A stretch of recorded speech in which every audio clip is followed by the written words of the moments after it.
HauntCon. I'm David Markland, Executive Director of Midsummer Scream, and you are joining us right now for the panel presentation, The Ghost of Halloween, Past, Present, and Yet to Come. I have a great lineup of speakers. The description for the panel is a special Midsummer Scream panel presentation for HauntCon 2021 with experts on Halloween lore and traditions and how the holiday has evolved and been celebrated. We'll have a special focus on how the pandemic impacted trick-or-treating and some creative solutions on how to save Halloween. Again, I really appreciate you watching this. I appreciate that you guys are supporting HauntCon. I miss being there. Been there for a number of years now, and it's always a great way to start the new year. So looking forward to next year being back and live with everyone there.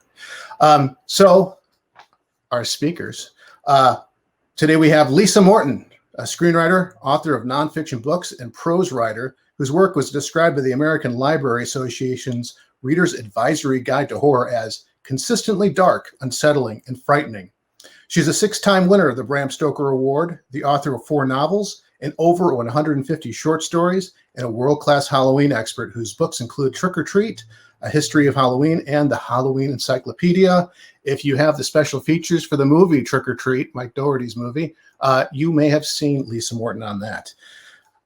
We also have Ted Dougherty, who a lot of you HauntConners are very familiar with. He's a writer, director, and producer for seasonal attractions at theme parks and large-scale Halloween events.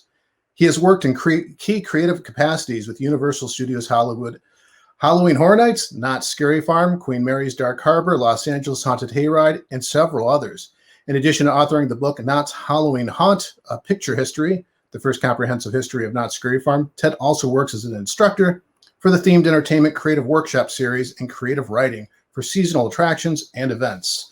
And moderating today's panel, we have Michelle Halloween, a SoCal Halloween and horror enthusiast and host of her own show, easily named Michelle Halloween.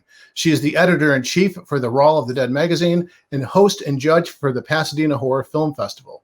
Michelle loves to share her knowledge of Halloween 365 and is quite often, quite readily, and you will see, very, very excited about it. So let's bring them all on screen here. Which button do I click? Here we go. Hey, everyone, how's it going? Well, got to unmute you. Here we go. Hello. Hey, how's Hello, everyone doing? Oh, absolutely wonderful. Hello, HauntCon teams. I hope everyone's well this afternoon or evening or whatever time it is. What is time anymore? I know. Well, I'm going to start the whole thing off, the fancy, maybe not too fancy graphic, kick it off, and you can start talking about the ghosts of Halloween past.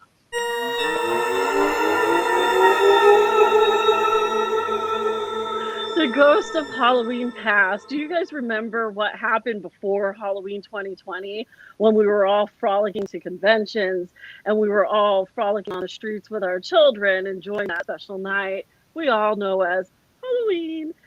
Now, but what is Halloween? When did it begin? What started it here in America? Did it even begin in America? Where did it come from? So first off, just to dive into what Halloween is and what it means to all of us, for a brief history on Halloween, I go to the expert, Lisa Morton. Lisa, you are the go-to Halloween historian, especially just on a personal note for me.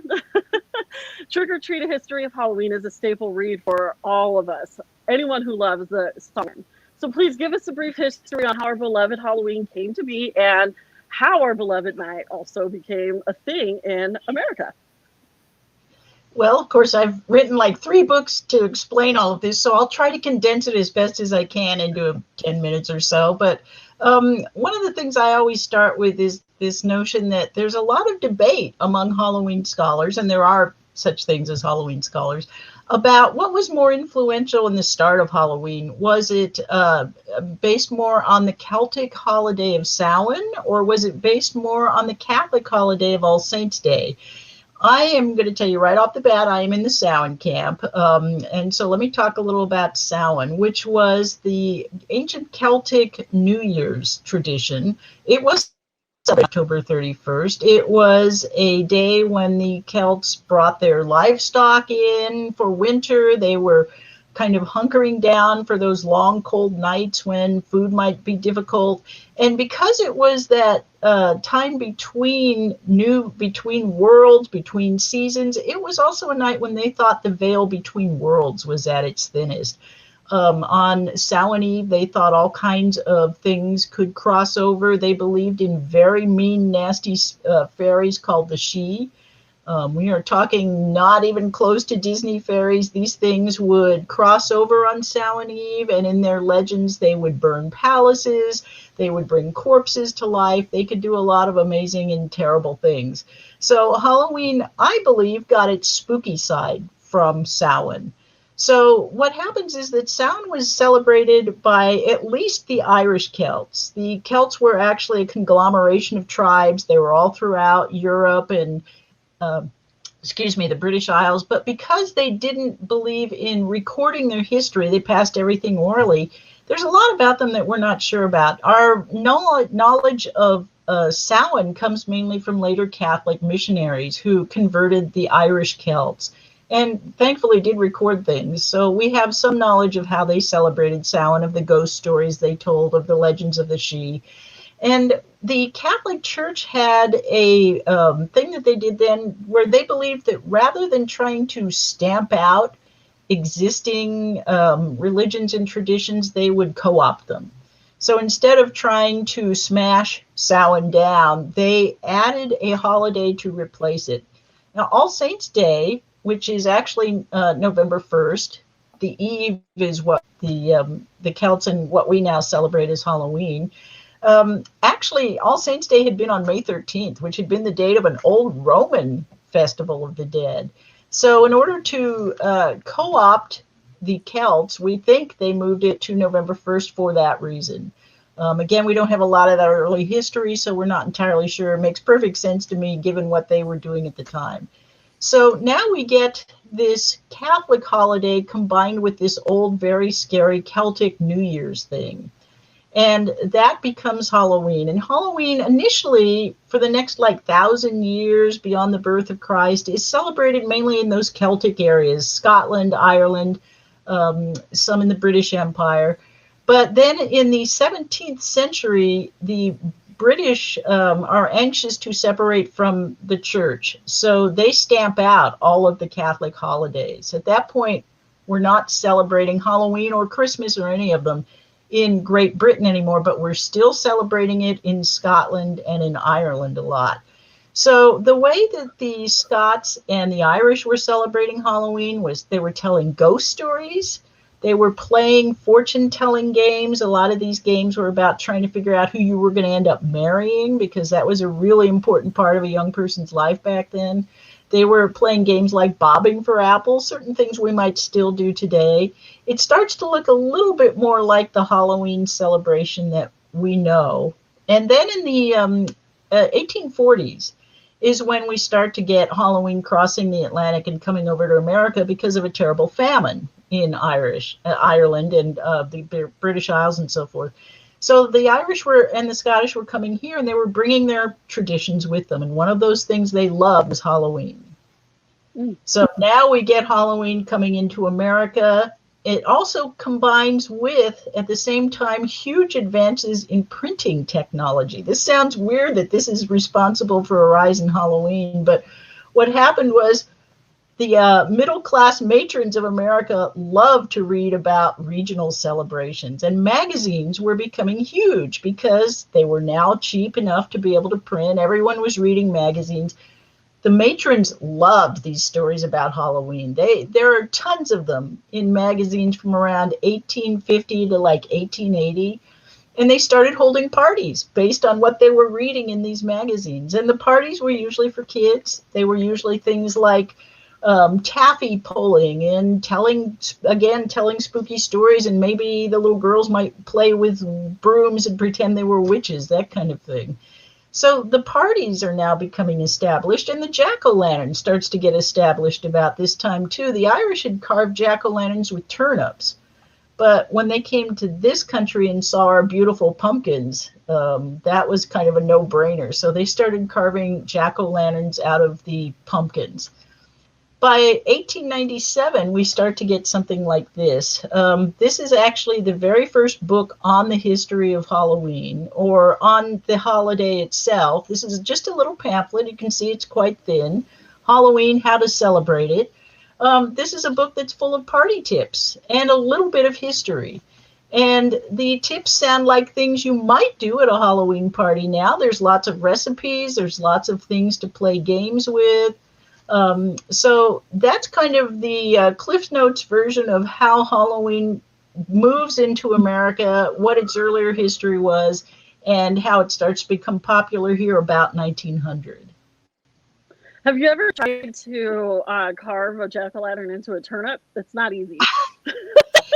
It's not. And you know what's weird? This thing and other early party guides will tell you that jack-o'-lanterns are also carved out of things like cucumbers and apples. Potatoes. Yeah, right. I am so not even going there. It's not happening. Now, Ted, let's do a little bit of history on haunting. You're the haunt pioneer. I know. You're just a legend. You begin your reign of delightful terror as a slider at Knott's Scary Farm in, the lovely ghost town, the fogged out ghost town. And now you're the go-to lovable monster when it comes to scaring and themed entertainment. I've mentioned before that as a child who used to trick-or-treat in the 80s, and even now as an adult, that even then home haunts were almost as elaborate as they are now. So Ted, drops knowledge on when haunted mazes and home haunts began to gain in popularity throughout, history as we know it, because that didn't start, back in the 1800s, or did it? Not that I know of. But first off, I just want to say I'm so happy to be here with you folks. This is so cool. I actually went to the very first HauntCon in North Carolina way back in the day, and have tried to make as many as I could since then. So I do miss seeing my haunt peeps, but to see Michelle and Lisa and David for this is so cool. And by the way, I'm on Lisa's side of the fence regarding Samhain. Just listening to Lisa talk, it just gets my Irish roots so happy. But as far as haunted houses go, that's something that's been happening in various ways for over 100 years. One of the earliest known haunted houses, it dates back to 1915 in the UK for an attraction named the Orton and Spooner Ghost House, which was actually a walk-through attraction.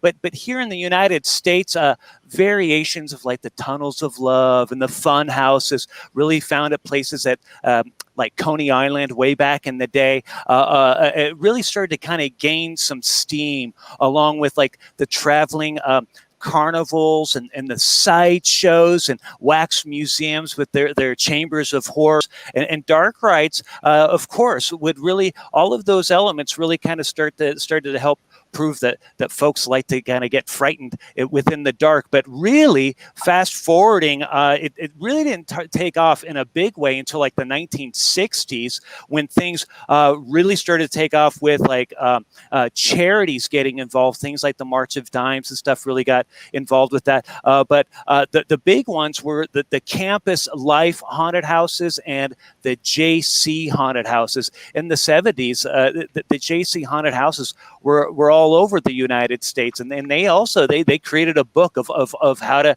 create these haunts. And by 1968, the campus life haunted houses started, and by the early 1970s, there were nearly 100 campus life haunted houses draping our country. I mean, that is massive. I think the largest haunted house company right now is probably 13th Floor Entertainment Group, and they have like 16. So if you think about campus life having nearly like 100, I mean, that is just mind-blowing. But it was just a matter of time before like the theme parks really started to get involved. And that's a lot easier to trace back to one entity, which was Knott's Berry Farm here in Southern California, with the birth of Knott's Scary Farm in 1973. And they were really the first hard ticket Halloween special event at a major theme park. So everything from Halloween Horror Nights and Busch Gardens Hallows Scream, Six Flags Fright Fest, on and on. I mean, really any theme park around the world that hosts some sort of Halloween overlay for their park. I mean, they can trace their roots back to good old Knott's Berry Farm. But in terms of like home haunts, that's not as easy to trace. I get asked this question a lot, as if there's like some sort of smoking gun person that like was like the first to create like a walk through haunted house in their front lawn and through their garage. I'm sure each town, every city has in the United States, has that one neighbor who creates that elaborate display for Halloween to celebrate, and they will dress up as some sort of spooky monster and hide in the bushes to scare the little kids that are trick-or-treating. So I can't really speak to like all of that stuff as to like one person who did that, but I do know, like, at least here in Southern California, I mean, there's a lot of stories about folks like in the 1960s and maybe even a little earlier that were like from the film industry, that were big fans of Halloween and get their hands on a large movie props like spaceships and things, and they'd put that in their front lawn and decorate as a way to decorate for Halloween, and that would draw large crowds. But I think at least one of the more famous displays here in Southern California was put out by a gentleman by the name of Gary Korb for his Hallowed Haunting Grounds that went back to the early 1970s, and I'm sure that really sort of inspired lots of folks to do their own similar I'd say presentations that grew into the home haunt community that we see here in Southern California, all the way to things that we see like at the Hall of Shadows at events like Midsummer Scream. So that's it in sort of a basic nutshell. That's awesome. And it's really interesting that you put that into perspective on the home haunts, because you're right. Every town and city in all of Greater America probably has some story. I was thinking maybe it came from a carnival or something like that. Where did the idea come? Is there that one dude who made this ridiculous house that scared a lot of children and it just took flight? So that's a really good answer. Now, just to go back more into the history of Halloween, Halloween without candy. Lisa, could you briefly touch on how trick-or-treating came to be and how it just exploded here in America? Yeah, it was a response to destructive pranking. I know people love to say that trick-or-treat goes back thousands of years, the ancient druids dressed in bearskins and blah, blah, blah. That's lovely, but completely untrue. Trick-or-treat is entirely American in its origin. It dates back to the 30s, and in the 1930s, Halloween had become mainly a holiday celebrated by young boys who played pranks. And the pranks had been around for decades. I mean, they went back to the Irish playing pranks back in the 18th, 19th century. But by the time we were in like the 1930s and the country is in a depression and it's becoming more urbanized and the pranks are moving into cities. And now what used to be something as innocent as tipping over an outhouse is smashing windows, setting fires, tripping people on sidewalks. It becomes very, very destructive. And in fact, in 1933, it was so bad that a lot of cities considered banning the holiday. Unfortunately, a few cooler heads prevailed.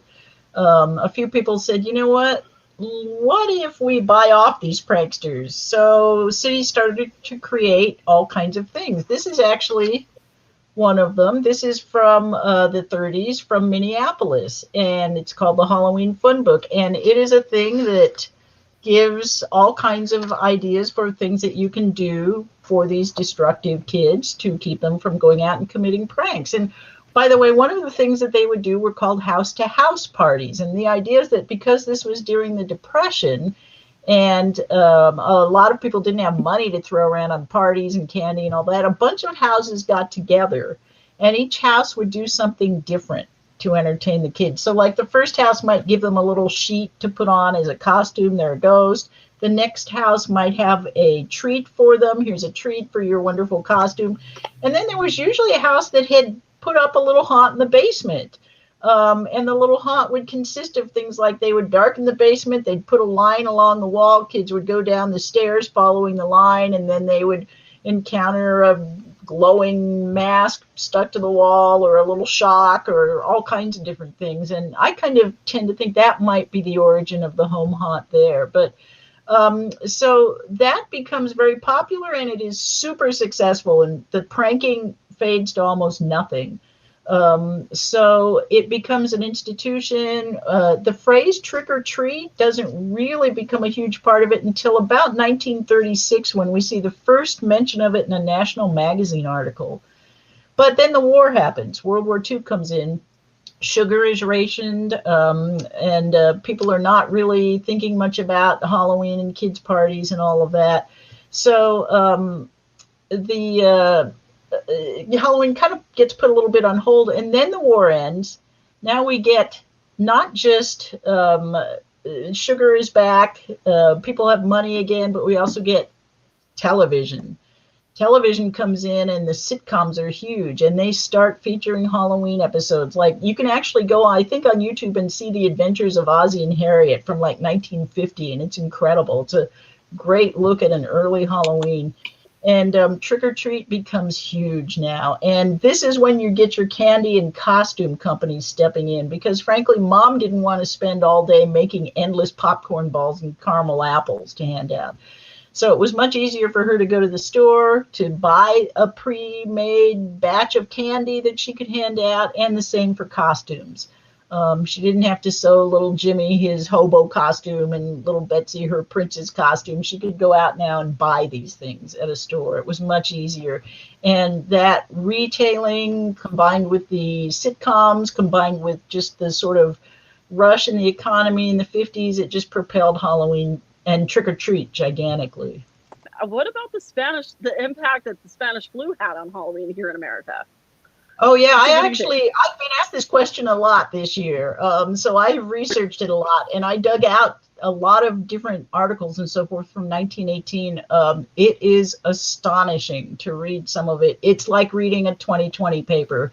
The descriptions of Halloween, and at that point, Halloween was kind of a more regional celebration. It was still just kind of parties and pranking, and but there are, for example, in LA papers from that time, there are jokes about maybe people will actually wear masks on this day, because they were having the same problem with people knew that the general accepted wisdom was masks were good. People were not wearing them, and it was a massive pandemic. It really is amazing to look at it. You see different regions refusing to mask. You see other regions saying we are actually banning Halloween celebrations this year because of the pandemic. Very, very similar to Halloween in 2020, just without any reference to haunt or trick or treat, but the same kind of thing involving certain people who just don't want to go along with being responsible during the pandemic versus the rest of us. That's absolutely incredible. And again, just goes to show how anytime you're into something and you're into a hobby or you're into a lifestyle, you should always do your homework. And that includes the fact that you're not immune to an entire worldwide pandemic. Again, I'm just so excited. I can't wait to get to Halloween 2020 because I don't know, it was just a strange year, but it was so much fun at the same time, but it was also really not fun. So Halloween, with these ebbs and flows during the Satanic Panic era, and the invention of trunk or treating. And, let's talk about how Halloween became popular. Let's talk about the 80s a little bit, but I really want to go into, but maybe we'll just skip the 80s altogether. But I want to know, do either one of you believe that Halloween, let's look at the last decade, from 2008, let's say, until 2018, 2019. Do you guys believe that Halloween has actually gotten bigger, more popular in this last decade than, let's say, any time before? Especially in the 80s, because that was really a good time for Halloween. Not so good of a time. What do you guys think? I think so. Yeah, I'd certainly think so. I think it's celebrated a lot more around the world, which is really kind of cool. We know it's we hear this all the time that it's second to Christmas in terms of consumer spending, and it's a multi-billion-dollar industry. And so a lot of the HauntCon folks and industry folks know that. But most of that does kind of fall back kind of like on the candy and the costumes and like the party supplies. But there's at least 300 theme parks that participated in some sort of Halloween themed event 2019 and before. Not all of them are scary. Some of them are family friendly. I read one statistic that there's almost 3,000 independently owned haunted attractions throughout the country. And of course, I mean, there's countless home haunts and yard displays and the thousands and thousands and thousands. And so just even driving around, at least in Southern California during Halloween, you can see just how many more people are decorating. So in addition to the theme parks, there's a ton of people that love to decorate and take part in the holiday. One statistic showed that over 70% of Americans celebrated Halloween in one way or another in 2017. So, I mean, that is a massive statistic. So, yeah, I do feel that it's certainly, prior to 2019 and before, it was certainly kind of going upward. How about you, Lisa? And actually, before I get to you, Lisa, on that same question, why do you think Halloween has gained in popularity, Ted? Like, why, especially in this last decade? Why? What's the appeal? Oh, that's a good question. I think it's a lot of different factors. I think one theory would be, the rise of popularity of horror movies, because there's such a tie-in now to Halloween and to horror.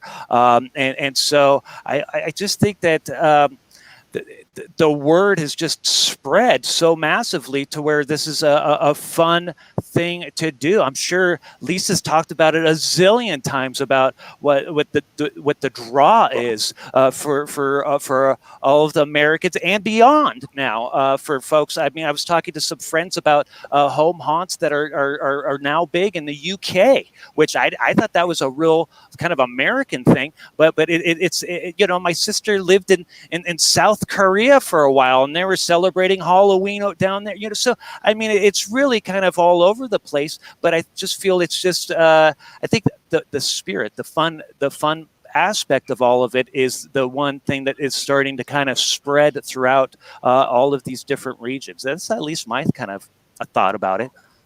I love it. What about you, Lisa? Why do you actually think that Halloween has grown in popularity over the last 10 or 11 years? Oh, yeah. I mean, the numbers don't lie in this case. I mean, the retail sales just keep going up and up and up. I think that maybe the only reason it has not surpassed Christmas in terms of retail sales is one tradition Christmas has that Halloween doesn't yet, at least, which is gift giving. If Halloween gift giving becomes a tradition, I would think it may end up surpassing Christmas even at some point. It has exploded in global popularity in the last 10 years. Between the time I wrote the Halloween Encyclopedia, which was the early 2000s, and Trick or Treat, which was 2012, the difference was incredible. Just in 10 years, it had exploded. And I mean, in places I didn't expect to find it. Russia and mainland China. I mean, I knew it had already been in Japan and Hong Kong, but throughout Europe, and just a gigantic change. And if I'm going to be really cynical, part of the thing that has driven its massive explosion in popularity is retailing and is media. The sitcoms, again, the things like The Simpsons being the most syndicated show in the world. And of course, everyone loves the Treehouse of Horror, and it's become a huge yearly thing. And people in a foreign country see the Treehouse of Horror, they love it, they want to know more, they start to celebrate, and Halloween grows again. So this is just part of the thing that I think has come back even to America to make it more popular here. But also, I do think Ted had a really good point in mentioning horror. because horror has also seen an extraordinary growth in popularity over the last 20 years. As a horror writer, I can tell you that during the 90s, a lot of us were asking, is this genre dead? Well, we certainly are not asking that now.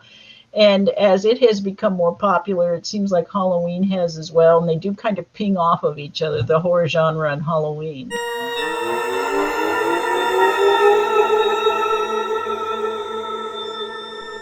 Now we've reached the portion of our program where we visit the ghost of the Halloween present, Halloween 2020. I mean, there's really no intro to this portion of our show today. We were all crushed to hear that our favorite convention, shows, amusement parks, and haunts would not happen due to the COVID pandemic. With monsters quarantined for what was to be the Halloween of the century, it was quite a frightening moment in all our lives. But true Halloweeners don't give up. After all, we were natural-born creatives who, I'm referencing a book by Jesse Carter, We Bleed Orange and Black. Virtual conventions were organized, and scare actors used their free times to come up with more looks and moves. Cosplayers were performing on Zoom. Now, this could be up for debate, but there was the drive-in attraction that gained in popularity, and then there were the home haunts that put on elaborate displays for thousands and thousands of visitors to come and watch from a safe distance and put on a show. Ted, I know you had a hand in a few of these here in Southern California, like we talked about this, the LA Haunted Hayride. You know, it was actually impossible, it seemed like, for themed entertainment to come up with a creative way to do something and do something quickly. And the LA Haunted Hayride was absolutely, in my opinion, absolutely phenomenal. I wrote about how excellent that was. It was the first attraction that I visited during the pandemic, Halloween 2020. And I was so impressed about all the feels. It was under a full moon. It was just perfect timing. Tell us, what did you see and experience that brought a bloody tear to your eye when you saw the impact of the creativity that made Halloween 2020 unique from a professional haunter perspective? Well, first off, I appreciate that. There was a lot of great people involved, but, rewinding a little bit, leading up to all of that, I mean, there was a lot going on. I mean, depending on which region you were located in, some events operated almost as normal or with some basic safety modifications, some more intense than others in their safety measures. Again, depending on like the state, the county that these entities were in, at least over here in Southern California, as you kind of mentioned, the theme parks had to cancel their scare events. But in Orlando, they did at Universal, they did HHN Light, which was 3 different mazes that had some safety modifications to them. I know that Busch Gardens Hallow Scream in Tampa did a version of their event that included like walkthroughs that were still linear. They weren't mazes, but they were kind of like these wider scare zones that were fun. And then, of course, over here in Southern California, Knott's Berry Farm, they weren't able to do Knott's Scary Farm, but they put together a really fun, family-friendly food tasting event named the Taste of Halloween. And they had all kinds of decorations and an art show and food and all kinds of fun things. But for the Los Angeles Haunted Hayride, which I would define technically as like a scream park, we weren't allowed to do a hayride, and so we had to change it to a live drive-up experience, which was really just kind of a drive-in movie experience, but on steroids. We had live monsters that were accosting the guests who were sitting in the socially distanced safety of their vehicles, and they were watching spooky movies up on the screen, and some of that content up on the screen what was synced up to what the monsters around these folks' cars were doing. So it was kind of a hybrid, but for really, you kind of hit the nail on the head for Southern California. I mean, the Halloween community, I think, was pretty much saved by the home haunts. I mean, these folks stepped up their game. We could no longer do like walkthroughs through their garages or their backyards or anything like that, but they just took all of this energy and created these elaborate yard displays to celebrate the season in a huge way, which was just mind-blowing. It was incredible. So with things like trick-or-treating and special events and parties kind of thrown out the window, I think the home haunts really provided a really outstanding way to allow our region to celebrate Halloween for 2020. And to add to that a little bit too, from a haunter perspective, I talked to a lot of the haunters. One in particular that really stood out was Helser Cemetery, because they've been doing a yard display for years. Popular at the Hall of Shadows at Midsummer Scream, in fact. And, when I asked Sal, how did, he wasn't even going to do anything. And he said, I just decided I wanted to do something because Halloween needed it. And he went through, I'm exaggerating, but 1,000-degree weather. California was on fire and there were hellish winds. And yet they still put that out there, all while using materials and stuff that they found and modified from other haunters. So everyone's doing this, this little circle and just taking care of each other. But Lisa, what about you? What did you experience that actually blew your mind during this Halloween 2020 season? I want to know what you're feeling. And I also want to know, and I'm sure everyone else wants to know, like, this pandemic is kind of like a morbid, really morbid thing, but a living historian's jackpot. I'm an aspiring writer myself, so I have tons of material to keep me writing for years to come. So what did you see? There was one thing that came out of 2020 that I really liked in terms of Halloween, which was virtual. I mean, who ever heard of Zoom before 2020, or even what we're doing now, a virtual panel for a big convention? I love that now more of us can participate in these kind of things. The sort of Halloween presentations that I used to give to libraries or to book festivals, I was giving this year online, and people were coming from all over the world to see them. It was amazing and really gratifying. But the other thing that I really enjoyed about Halloween 2020 was I do a super tiny yard haunt. I mean, it's really just small. It's just a fun little thing that my partner and I put together. We have fun doing it.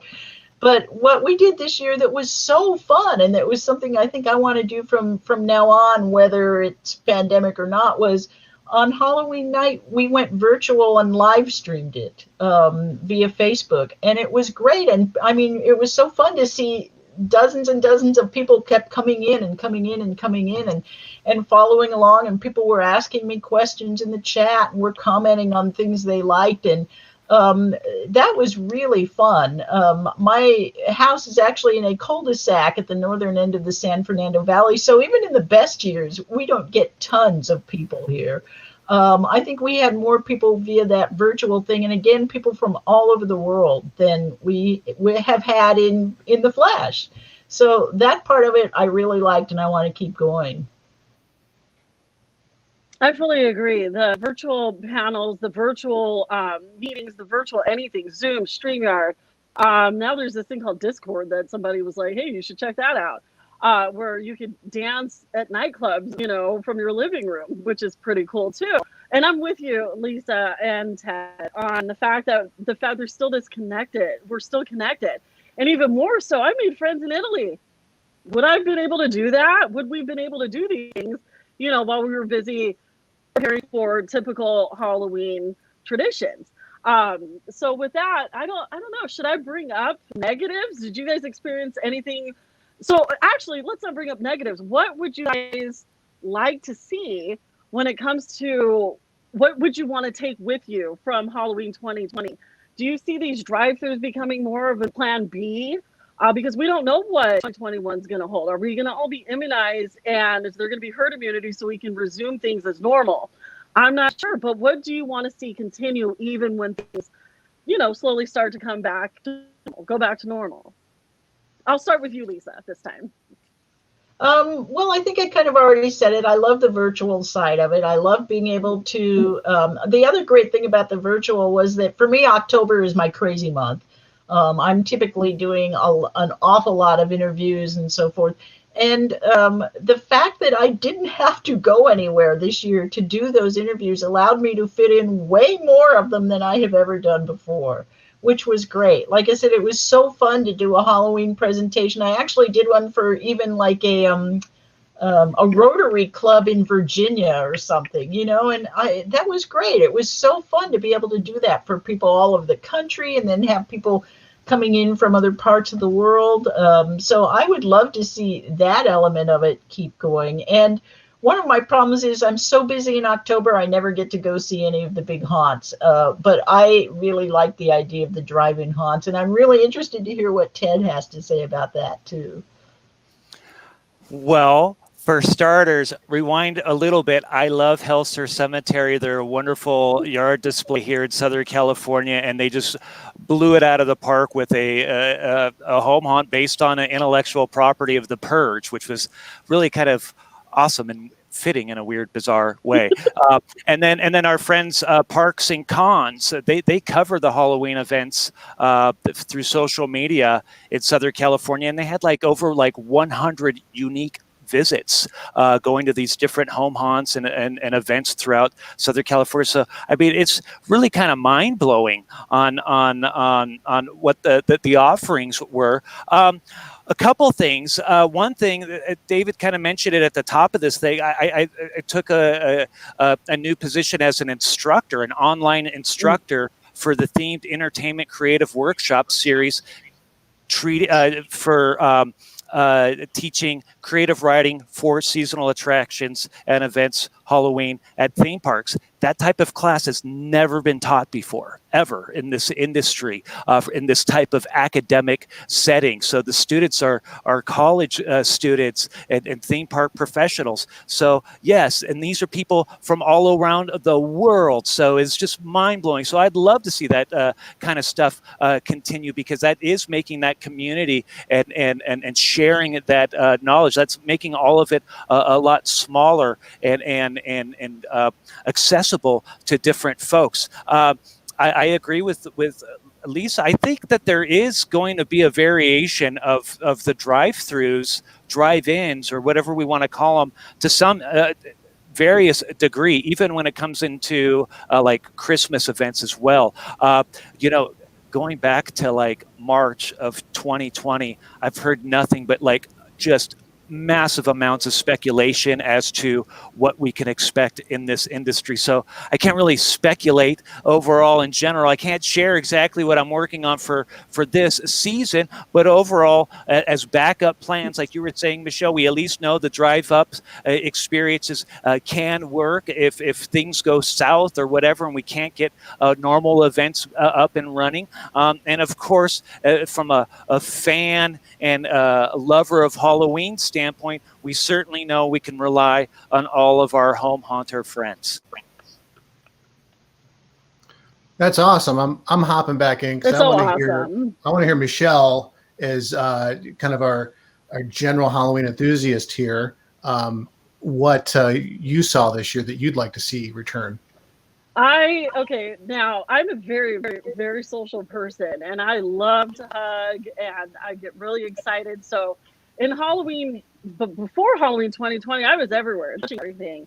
I've become now agoraphobic, and I absolutely love the virtual thing. But I want to make sure too, because I'm a caring ghoul, that I would love to see, conventions actually still profit off of these virtual conventions in the same way that they would if they were in person. So that's one thing that I do want to see continue, but also in favor of the people, producers that put on these shows. I love the drive-through events. The first one I visited was the LA Haunted Hayride, and then it was the home haunts that I started visiting, and it was incredible. The scale of some of these things that I saw was absolutely incredible. And to go back also a little bit, when I was talking to Sal about, the years of building this haunt and him deciding, okay, I'm just going to do this, and how he always had an audience. But, when I asked him what his numbers were for 2020, he said they had just under 2 million unique views on social media and 1,000 visitors. And he's not kidding. There were times that I was driving by, just to go to the grocery store, and, people were pretty good about social distancing, but I mean, the street was lined with people, watching, taking their pictures and leaving. So I would love to see, the home haunters get a chance to display their stuff, whether it's virtual or whatnot. But I do just so Halloween was another event that was absolutely phenomenal because I hadn't been out eating with my family since March. And that was our first, experience dining out again. And I felt safe. My kids felt safe. I was able to do things that I wasn't able to do at Knott's Scary Farm before, like dress up. I was able to dress up in a costume and go trick-or-treating at 40 years old at Knott's Scary Farm. So with all, with having the essence of Halloween there was still the fog, the spider webs. It just missed all the scare actors and amazing. But it was absolutely brilliant. So I had a very good time with Halloween 2020. I was just as busy as I was the year before. It was just different. And you kind of have to go with the flow, to actually be able to enjoy these things. But I do want to make sure that, the producers and the people who write the shows are still getting the same amount of attention and profit and the work that these people put in for these virtual shows, home haunts. Ted, you're teaching the class is absolutely astounding. Lisa, I was going to ask you if you considered actually doing something similar, teaching classes. What if in the next decade, I'm already like going into the future, but just a prediction, what if like there are classes taught at Yale on, Halloween and what it has done to society? So I saw a lot of incredible things, and just the level of creativity that people came, dug deep and came out with in like this amount of time blew my mind. It was, I got really emotional at some points.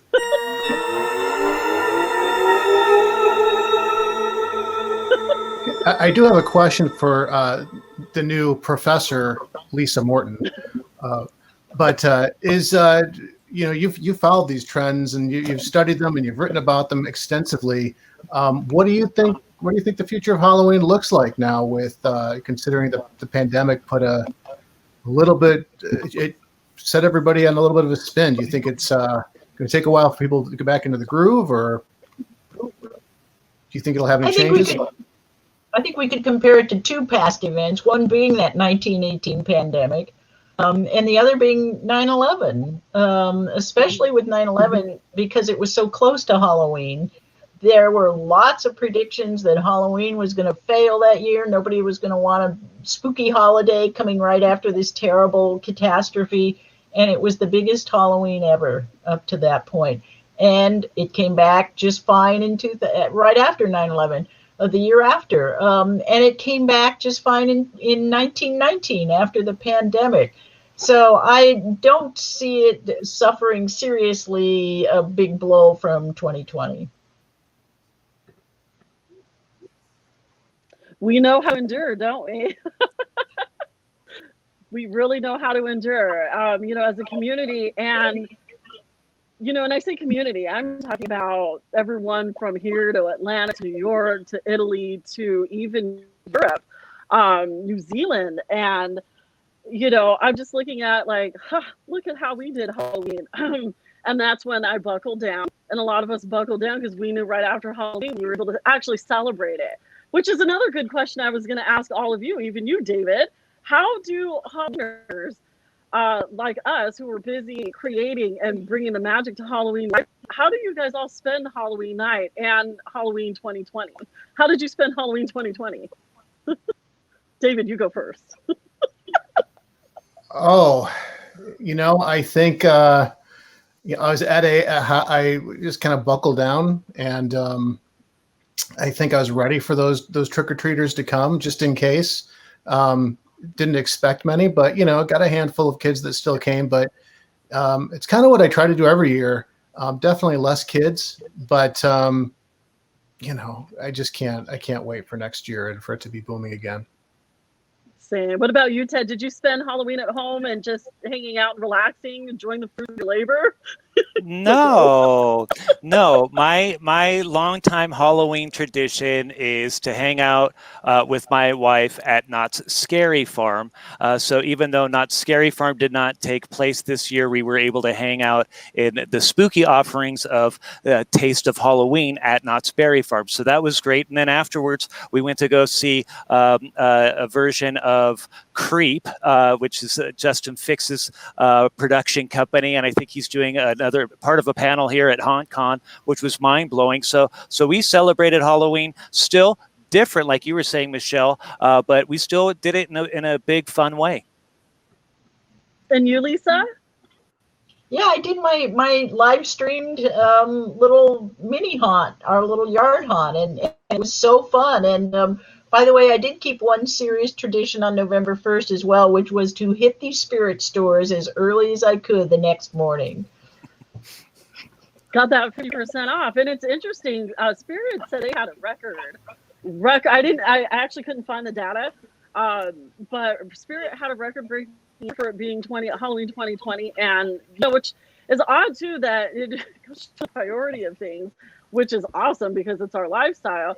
Certain holidays didn't have issue with profits. The candy factories and stores and distributors had an excellent year. I think it was 13% higher than 2019. Sales were up 13% higher, so it's pretty cool.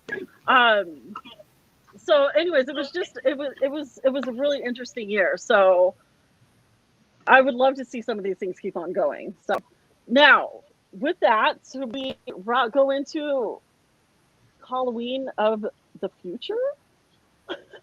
David, what do you say? Yeah, I mean, I'd love to see, I can't wait for next year and see what happens. And next year meaning 2021 or 2022? Oh, 2021. I would hope it's going to happen, but it's hard to say. And you, Ted, what are you hoping for Halloween of the future? Just continuing to work, and I agree with Lisa wholeheartedly that we will continue to grow this thing, and we're going to jump back, and I can't wait to see what the future holds because it's going to be positive. I agree. I feel too. And you, Lisa, same thing? Do you think it'll be just even better? Yeah, I think 2021 in particular is going to be huge because people are going to be in a mood to party by October of 2021. So I cannot wait for it. It's a month that is going to drain the life out of me with the number of interviews and presentations I will give, and I cannot wait to be drained. I can't agree more with all three of you. So with that, Halloween always endures. Keeping creative, keep pulling out all you have. It's already January, guys. We got to keep going. And the next thing you know, it'll be February, and the next thing you know, it'll be October. So I do hope that everyone did enjoy, got to, get some cool ideas from some really amazing people. Thank you for joining us, and you can find us, David, still the show. All right. Well, thank you, Ted, Lisa, and Michelle for joining us. Thanks to everyone from HauntCon for tuning in. Midsummer Scream itself, we're hoping to bring back July 9th through the 11th, pandemic willing. But if not, we're not going away. So, we will see you guys soon enough. Thanks for joining us. And I'm going to bring up our final closing stinger here, and we will see you all soon.